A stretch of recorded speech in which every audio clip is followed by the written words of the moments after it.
Rucher de Crosne, 16h30. Je viens encore de rater ma vidéo, donc je recommence. Le rucher est très calme, il n'y a pas de frelons sur le rucher. Est-ce que c'est la fin des frelons ici à Crosne? Peut-être. En tout cas, on en voit, je sais qu'il y en a quand même encore qui viennent, quelques-uns, parce que dans la bouteille que j'ai installée ce matin, on voit qu'il y en a qui se sont fait capturer. Donc en bas, en bas dans le bouchon, il y a 3 à 4 frelons. Et en haut, il y a 6 ou 7 frelons qui sont dans la partie haute. Donc on voit que c'est beaucoup plus clairsemé, la partie haute, et on voit que des abeilles pourraient sortir. Et sur le côté, je n'aime pas mes ouvertures sur le côté parce que ça rend la bouteille un peu plus compliquée à ficeler, donc ça m'ennuie. Sinon, mon système n'est pas assez solide, donc ça va être résolu quand je mettrai une bouteille horizontale de même format que la bouteille verticale. Donc je pense que je proposerai 2 formats avec des bouteilles de même taille, soit des bouteilles d'1,5 litre, soit des bouteilles de 5 litres. Et bon, chacun choisira ce qu'il a envie de faire en fonction du nombre de frelons qu'il capture. Il y a pas mal de frelons morts dans cette bouteille et un frelon en haut. Donc il y a encore des frelons qui viennent et qui se font capturer. Donc je compte beaucoup sur le filet maille 5,5. Quand je le recevrai, je pense que ça va résoudre pas mal de problèmes. Ça sera vraiment mieux à tout point de vue. Voilà. Je pense que c'est tout. J'étais venu pour faire le test de mettre de l'eau en bas de la bouteille pour tester.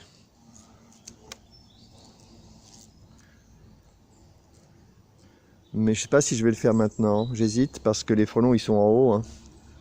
Il faudrait voir ce qui se passe quand des frelons arrivent pour voir s'ils tombent en bas à un moment donné. Parce que là ils sont en haut, ils vont jamais descendre, hein. Donc ils ne se feront pas capturer. Ce qui serait intéressant, c'est de capturer les abeilles et voir si elles arrivent à sortir par la bouteille. C'est vrai qu'avec du 5,5, ça serait quand même plus facile parce qu'elles sortiraient beaucoup plus vite. Bon. Et puis alors là, il faut voir un peu le délire. Ici, il y a un trou ici, il y a les frelons qui ont dû en profiter pour partir. Bon, l'installation n'est pas terrible, hein. Il va falloir... j'ai dû perdre des frelons là. Bon, je ferai mieux la prochaine fois. Avec une grosse bouteille horizontale, ça va résoudre ce problème. Il faut faire des trucs cohérents, hein. Soit 2 bouteilles de 1,5 litre, soit 2 bouteilles de 5 litres, mais le mix là, le mélange n'est pas terrible. Bon ben voilà, hein. L'impression générale, ça sera que les frelons se font rares aujourd'hui. On verra dans les prochains jours si c'est une confirmation que c'est la fin de saison, vraiment ce que j'aimerais bien. Quoi dire d'autre?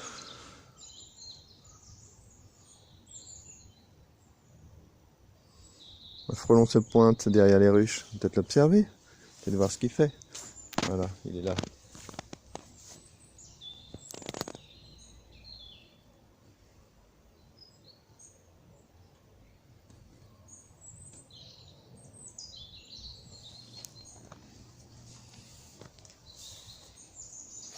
Et voilà. Voilà un frelon qui se fait capturer. Ah, pas encore. Il est monté, il était pas loin de monter en haut de la tente. On va voir comment il continue.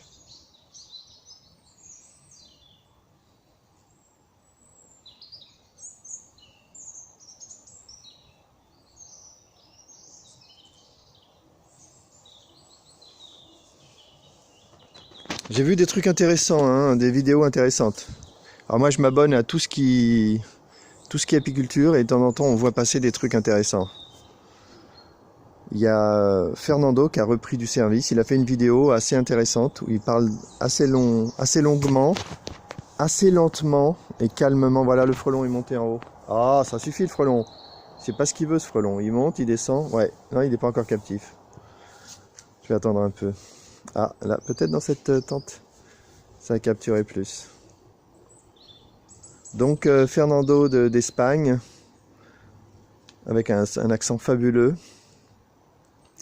nous explique que il est déçu parce qu'il y a des Portugais de Coimbral, le Polytechnique portugais, ou un Polytechnique portugais, je ne sais pas, une école sûrement, qui qui a refait son piège, donc il pense qu'ils ont copié son piège et qui lui donne pas le crédit, donc il est déçu pour ça. Bon, en même temps, si ça se trouve, il connaissait pas son piège, hein. Ça arrive qu'on refasse les mêmes sans connaître, ça arrive qu'on refasse les mêmes idées.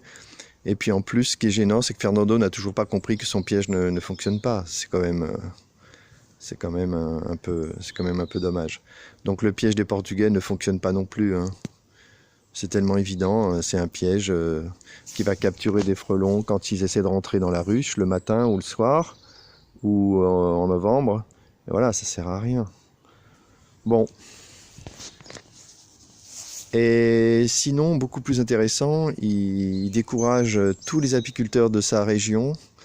Il dit de ne pas se lancer, de ne pas aller dépenser des milliers d'euros parce qu'il estime que c'est impossible de faire de l'apiculture avec la pression de frelons qu'il y a dans sa région. Et voilà le frelon qui a capturé une abeille sur le bord et maintenant il est monté. Donc on va pouvoir... là c'est sa capture classique, hein. On va voir en combien de temps il rentre dans la bouteille. Je pense qu'avec une plus grosse bouteille, la capture sera plus rapide. Ça sera intéressant. Mais bon, mon critère, c'est quand même quelques minutes pour capturer. S'il y a quelques minutes pour capturer ce frelon, pour moi, c'est bon. C'est pas la peine de chercher à améliorer. Ça, c'est un truc que je dis souvent. On a souvent des suggestions pour aller plus vite pour faire telle tâche. Et je réponds que... oh, il est déjà dans la bouteille. Je réponds qu'il est déjà dans la bouteille et il est déjà dans la bouteille verticale. C'est dingue. Là, c'était vraiment très rapide. Et en prime, on a une abeille qui est dans la bouteille horizontale et on va voir si elle sort. On voit un détail de fabrication, de construction. Si la bouteille avait été coupée jusqu'à la fin, jusqu'au cul de la bouteille, l'abeille serait au contact du filet, elle sortirait plus vite. Si le filet était du 5,5, l'abeille sortirait plus vite. Donc il y a des petits détails comme ça qu'il ne faut pas négliger dans la construction. Là, l'abeille est sur du plastique, elle n'est pas sur le filet, c'est pas bien. Il faut ajuster intelligemment le filet. Donc là, il fallait découper la bouteille un petit peu plus loin. Je m'en souviendrai pour la prochaine. Je l'avais déjà remarqué, hein, ça. Là, on voit une abeille qui ne traverse pas assez vite la bouteille horizontale. C'est pas bien, parce que ça pourrait l'inciter à rentrer dans la bouteille verticale. On va la voir quand même traverser, je pense. Ça, par exemple, voir l'abeille traverser très vite cette bouteille horizontale, ça c'est important. Et voilà, voilà la punition. L'abeille est rentrée dans la bouteille verticale et on va voir si au moins elle traverse la grande bouteille verticale. Elle est bien partie là. On voit qu'il y a moins de frelons, donc elle peut naviguer entre les frelons. Elle a encore une chance de s'en sortir, si un frelon ne lui saute pas dessus. Allez abeille, t'arrêtes de t'énerver. Tu te colles sur le filet et tu traverses. Toi, tu peux le faire. Voilà, voilà ce que je crains. L'abeille est tombée tout en bas. S'il y avait eu du savon, elle serait peut-être morte. Allez l'abeille, il faut arrêter de voler là. T'arrêtes de voler. Tu flaires le filet et tu traverses. Fais-moi une belle démo là.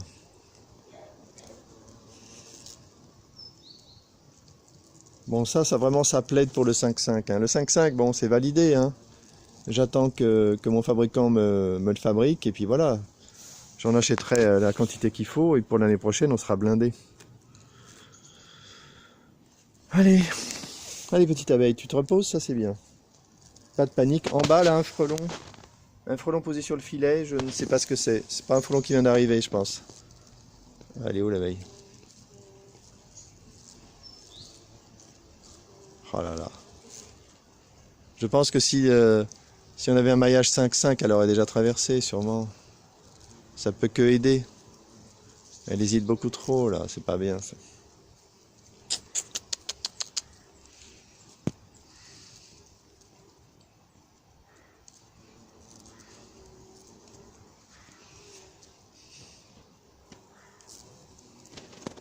Ça, c'est trop lent.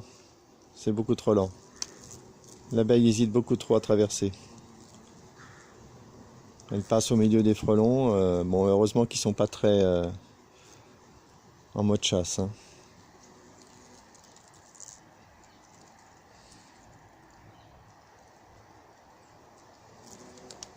Dès qu'elle voit un frelon, l'abeille, elle panique.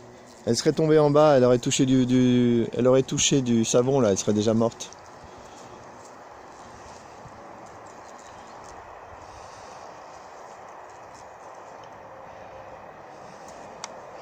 Je pense que je vais hésiter longtemps à mettre du savon ou pas.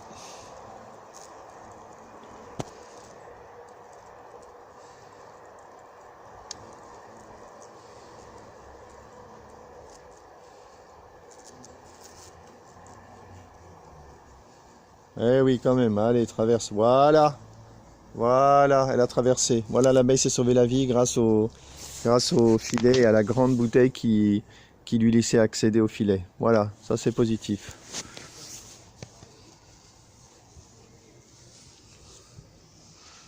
Bon, c'est sympa pour la vidéo d'avoir montré ça.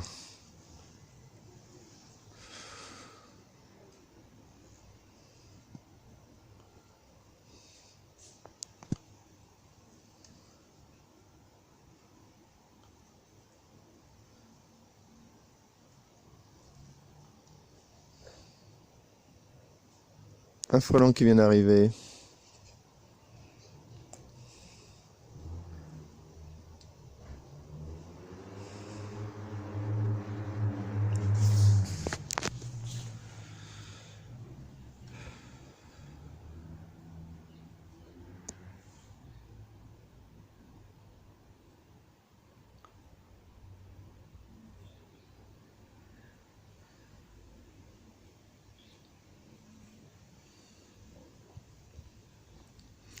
Alors j'ai réfléchi à mon idée pour nourrir les abeilles en hiver. Donc mon idée c'est de récolter le miel à la fin de l'hiver. Premier problème, l'acide formique. Question, est-ce qu'on peut consommer le miel qui a été traversé par des vapeurs d'acide formique? J'ai lu qu'il n'y avait pas de problème quand on faisait les traitements en septembre. Donc c'est n'importe quoi ce résultat, parce que si ça veut dire qu'il n'y a pas de problème quand on a déjà fait la récolte avant septembre, ça veut dire que c'est n'importe quoi. Donc j'ai un doute. Je me doute bien que le peu d'acide formique qu'il y aura dans le miel n'est pas dangereux pour la santé, mais je n'ai pas l'info objective qui me permettrait de dire qu'on peut consommer, et en particulier vendre, même si moi je ne vends pas de miel, si on peut distribuer du miel qui a été traité 3 mois plus tôt avec de l'acide formique. Ça c'est une info, j'aimerais bien l'avoir. Ça me plairait. Donc si je fais un nouveau système anti-varroa qui n'utilise pas de produits chimiques, dans ce cas le problème est résolu. Donc ça va m'encourager à booster mes travaux cet hiver pour être archi prêt en avril-mai. J'ai encore trouvé des nouvelles idées. Donc je vais préparer ça cet hiver. Donc si je nourris les abeilles en hiver, j'ai envie de le faire avec une nouvelle méthode. L'idée, pas mettre de sirop. Voilà, l'idée c'est de ne pas donner de sirop aux abeilles. Bonjour. Vous êtes intrigué? Je peux vous expliquer si vous voulez. Je peux vous expliquer si vous voulez. Donc là c'est un rucher. Derrière ce sont des ruches. Voilà, justement, je me disais, mais j'ai pas rêvé, il y a bien des ruches. Oui, c'est des ruches là, c'est tranquille parce qu'il commence à faire un petit peu froid. Donc on voit pas trop d'abeilles sortir, mais elles sont dans les ruches. D'accord, et elles sont, je veux dire emmaillotées, enfin, elles sont recouvertes comme ça? Non, là les tentes qu'il y a devant, ce sont des pièges pour attraper les frelons. Ah oui. Et si vous ouvrez bien les yeux, vous voyez que dans la bouteille là, au milieu, là la plus grosse, Oui. tout en haut, il y a 10 ou 15 frelons qui sont captifs. Ah oui, en effet. Vous les voyez? Oui. Donc voilà, donc la tente incite les frelons à monter tout en haut. Et quand ils sont tout en haut, ils rentrent dans une première bouteille qui est horizontale, que vous ne voyez pas, qui est derrière. Oui. Et ensuite, dans la bouteille qui est verticale, qui est beaucoup plus grosse. Et une fois qu'ils sont capturés, bah, ils sont capturés et ils arrêtent de manger nos abeilles. Et oui, ben, C'est voilà, c'est oui, l'idée. et je connais bien les preuves, parce que dans ma famille, il y a beaucoup d'apiculteurs. Ah oui? Oui, Où ça? Où ça? En Normandie et en Bretagne. Ah oui? Oui. Et mon père était lui-même, il faisait de l'apiculture. J'ai toujours Ouais. vu des ruches chez mes parents. Et je suis, bon, c'est vrai que je suis bien. C'est vraiment mystérieux et tellement intéressant. Bon, Mais c'était des ruches familiales ou des ruches professionnelles? qu'est-ce que vous avez? Est-ce que c'était pour est-ce que bah, les C'était des professionnels? ruches en bois, des ruches Oui, mais est-ce que rudimentaires. c'est pour la consommation familiale? Oui, C'est mais quelques ruches. mon papa, Ouais. il en vendait un Il en petit vendait, peu, ouais. et c'était son argent de poche. C'était un Oui. semi-professionnel alors. Après, bon, alors ces petits-enfants sont... il y a j'ai deux neveux, une fille et qui est dans l'Orne, qui en fait, oui, elle en vend, oui. Elle en Ouais, fait ils ont vraiment pris la relève. professionnelle. Et son frère, qui est lui en Bretagne aussi, là d'ailleurs, oui, lui il est vraiment, oui, c'est ça déjà. C'est professionnel? Oui, Non. Oui? professionnel, Ah ouais, ouais. professionnel, oui, oui, oui, oui. Donc, non, c'est vrai que c'est intéressant. Donc là, vous êtes à plusieurs à gérer ce... Non, non, non, je suis tout seul. Vous êtes tout seul. Ah, Bon, d'accord. enfin ça va, il y a 5 ruches, c'est pas Oui, beau. oui, oui, oui. Non, non, mais je croyais que...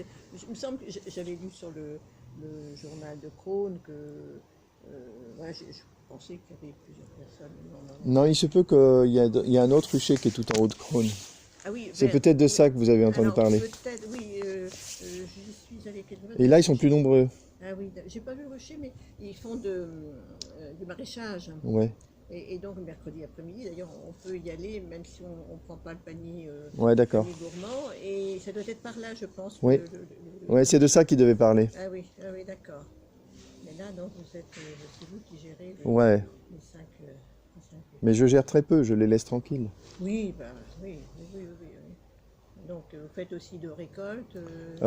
J'ai pas pris de miel là cette année, le miel il est dans les ruches là. Ah d'accord, vous n'avez pas... Non. J'essaierai d'en prendre à la fin de l'hiver, Ah oui, d'accord. pour être sûr de leur laisser ce qu'il faut. Oui, oui, oui, oui. C'est de ça que je parlais sur la vidéo là. Je veux faire une nouvelle façon de gérer. Oui. C'est-à-dire pour être sûr que je leur laisse assez de miel pour l'hiver. Bonsoir, monsieur. Bonjour, ça va? Pour être sûr que je leur laisse assez de miel en hiver, eh ben je le prends pas. Et à la fin de l'hiver, ce qui reste, je le prendrai. Oui, oui. C'est l'idée. Oui, je vois. Oui.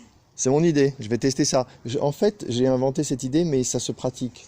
Ah On oui. m'a dit qu'il y a des gens qui font ça déjà. Donc c'est un peu rassurant. Ah oui, oui, oui, oui, oui, oui. J'ai une chance que ça marche. Oui, oui. Ah oui, j'en parlerai. Mais, mon neveu et ma nièce, là, ils ont, si j'ai bien compris, d'ailleurs, j'en ai de leur miel, là, et ils ont bien, ça a bien marché, parce que dans certaines régions, aux informations, on entend Oui, il y a une grosse baisse de la production en France. Oui, oui. Ça a été divisé par 2. Oui, Et je pense qu'avec les frelons, naturellement. c'est encore plus, ça doit être encore plus grave. Hein. Oui, oui. Parce que la baisse c'était même avant les frelons. C'est pas les frelons la cause, hein, je crois pas. Oui, oui. Mais de toute façon, bon, c'est vrai qu'il faut les protéger, hein, parce qu'il y a eu beaucoup de pertes et bon, c'est pas. C'est vrai que c'est un bien précieux. Hein, parce que là aussi, bon, bah, ceux qui achètent du miel dans le commerce, hein, quand vous lisez les étiquettes, par curiosité, je regarde, c'est l'UE, vous savez pas trop, ce sont des mélanges, hein, c'est pas forcément du très bon miel. Hein. Donc, quand on a la chance de s'en procurer, disons, Du local. oui, oui, on sait d'où ça vient, c'est sûr. Mais puis c'est tellement divers, hein, quand le miel de montagne, enfin, c'est vrai que des miels, il y en a de toutes sortes. Hein. Ouais, c'est vrai. C'est vrai, de toutes sortes. Et là, bon, d'ailleurs, chez moi, je vois, elle butine beaucoup. Là, bon, maintenant, c'est fini, mais tout ce que je pense qu'elles ont de quoi se nourrir. Hein. Bon, bah, écoutez, Allez, je vais vous laisser. vous habitez dans le coin? Oui, oui, j'habite rue Diderot. Et vous venez là de temps en temps ici? Alors, en fait, bon, d'abord, moi, ça fait pas très longtemps que je suis à Crône, j'avais 2 ans. Et donc, je découvre, vraiment, là, je suis vraiment ravie de. Vous êtes contente à Crône? Ah oui, ah oui, ah oui, oui, oui. Ouais, moi aussi je suis content. Avant j'étais dans Paris et je préfère être ici, hein. Bon, moi, j'étais pas à Paris, j'étais à Vigneux. Donc, Vigneux, euh, j'ai été très longtemps à Vigneux. Et là, j'ai eu la chance, bon, d'avoir. Vous faites une différence entre Vigneux et Crône? Ah oui, ah bah, Ah oui? c'est le jour et la nuit. Hein. Ah oui? Ah oui, ah oui. Vigneux, c'est pas. Il y a des petits coins quand même avec des pavillons à Vigneux. Moi j'étais en pavillon, mais ça n'a pas beaucoup. Ça a bougé, c'est sûr, par rapport à l'année lorsque nous sommes arrivés, mais non, c'est une ville Qui a mal évolué? qui a mal évolué. Ah ouais. Ah oui, oui, oui, non. Ici, ça fait petit village. Hein, Oui, c'est sympa Crône, hein, ouais. Moi j'aime bien. Voilà, j'ai plaisir à apprendre à marcher dans la rue. Ah ouais. Les trottoirs sont faits, les rues sont propres, les pavillons sont bien entretenus. D'accord. C'est quand même un Un autre cadre, une autre ambiance. oui, oui, oui. Bon, bah très bien. Ici, là, je reviens, bon, pour marcher, sans prendre la voiture, vous pouvez marcher. Ouais, vous n'êtes pas dérangé par les voitures, vous n'êtes pas agressé par Il y a personne. le moulin de Senlis qui est à côté. Ouais. Les Bah la rivière, c'est la folie. Voilà. Et non, c'est vraiment, moi je suis vraiment très, très. Ouais, mais c'est moi aussi, je suis content d'être à Crône, hein. Oui, et Marie, et j'ai des voisins qui habitent rue des Archives, juste en face de chez moi, et ils me disaient aussi, ce sont des Parisiens, ils ont vécu plus de 20 ans à Paris. Bah, et bon, ils ont un petit peu, bon, la dame, bon, elle est hiéroise, mais le monsieur, lui, c'est vraiment un Parisien. Ils ont bon, hésité et ils ne regrettent pas. Ouais, bah oui, c'est sûr. Donc, voilà, c'est bien. Ben, Allez, bonne journée, bonne promenade.